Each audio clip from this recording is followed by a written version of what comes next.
Tahukah kamu, jika Indonesia merupakan negara penghasil timah terbesar kedua di dunia dengan produksi 66.000 ton timah pada tahun 2020. Salah satu daerah penyumbang timah dari Indonesia terdapat di Provinsi Kepulauan Bangka Belitung.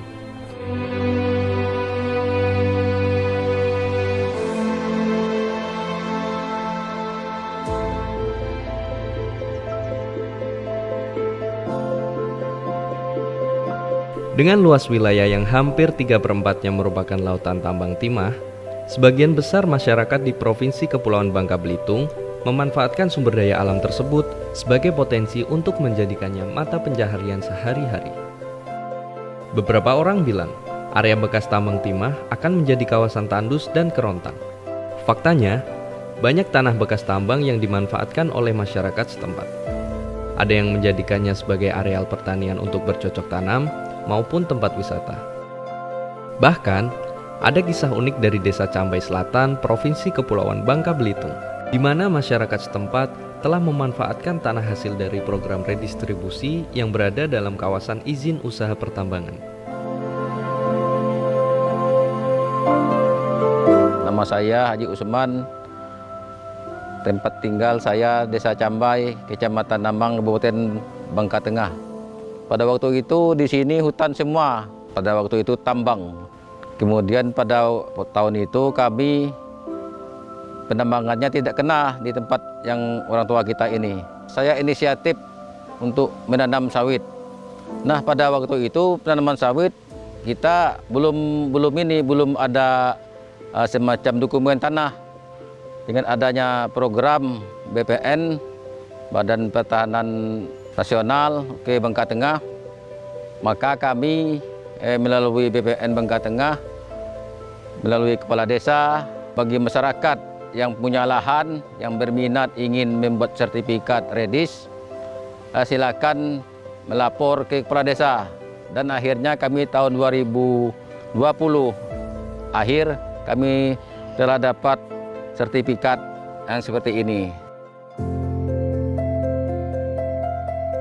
Dalam pengelolaan sumber daya alam, kedudukan tambang timah tidak terlepas dari penggunaan tanah di atasnya.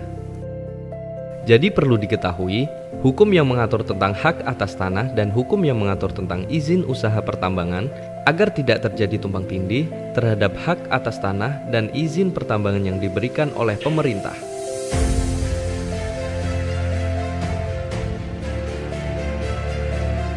Para pemegang izin usaha pertambangan itu, izin yang dimiliki ini hanya untuk melakukan kegiatan pertambangan. Nah, sedangkan hak atas tanah itu yang sebagian besar di Bangka Belitung ini tidak dikuasain oleh pemegang IUP. Kemudian selanjutnya bisa kita jabarkan juga di pasal 136 ayat 1 jelas bahwa pemegang IUP dan atau IUPK tersebut sebelum melakukan kegiatan operasi produksi wajib menyelesaikan hak atas tanah dengan pemegang hak sesuai dengan ketentuan peraturan undang-undangan yang berlaku.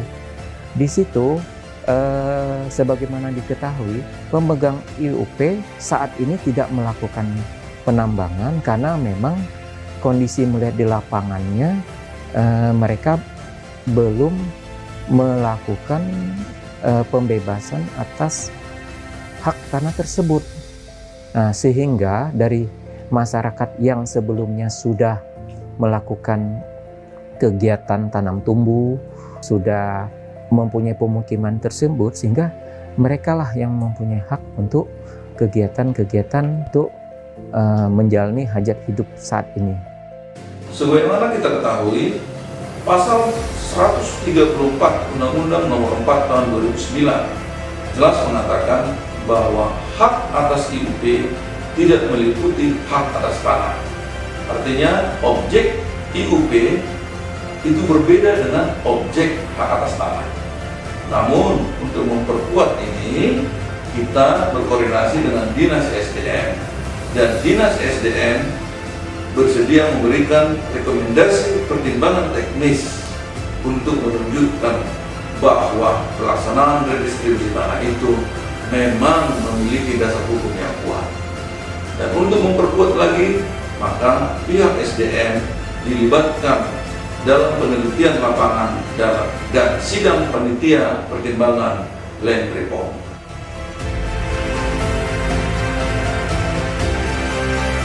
Dalam hal ini, peran pemerintah sangat dibutuhkan melalui kesepakatan antara yang memiliki hak atas tanah dan yang memiliki hak atas pertambangan. Apabila kesepakatan sudah didapat, barulah dapat dilakukan usaha pertambangan di wilayah tersebut. Jadi, hak atas pertambangan yang diberikan oleh pemerintah tidaklah menghapus hak atas tanah yang ada di atasnya. Kami sekarang lagi bekerja sama dengan pihak BPN untuk menata reforma agraria tersebut. Banyak lahan-lahan tidur di sini yang tidak jelas siapa pemiliknya dan untuk apa kedepannya akan digunakan. Nah, akhirnya dengan bekerja sama dengan pihak BPN, pihak pemerintah provinsi, kita menjadi tahu.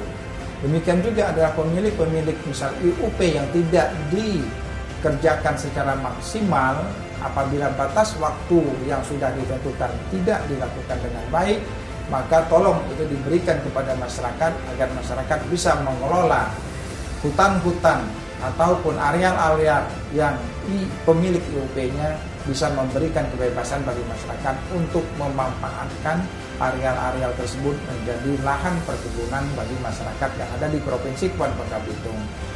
Persoalan tersebut tidak hanya terjadi di Provinsi Kepulauan Bangka Belitung, namun banyak juga terjadi di provinsi lain di Indonesia. Tentunya, perlu adanya harmonisasi dan kolaborasi bersama lintas kementerian atau lembaga, termasuk pemerintah daerah agar tanah-tanah bekas IUP bisa mendatangkan manfaat serta mendapatkan kepastian hukum. Hal ini yang menjadi salah satu bahasan yang akan diangkat dalam Gugus Tugas Reforma Agraria atau GTRA Summit 2022.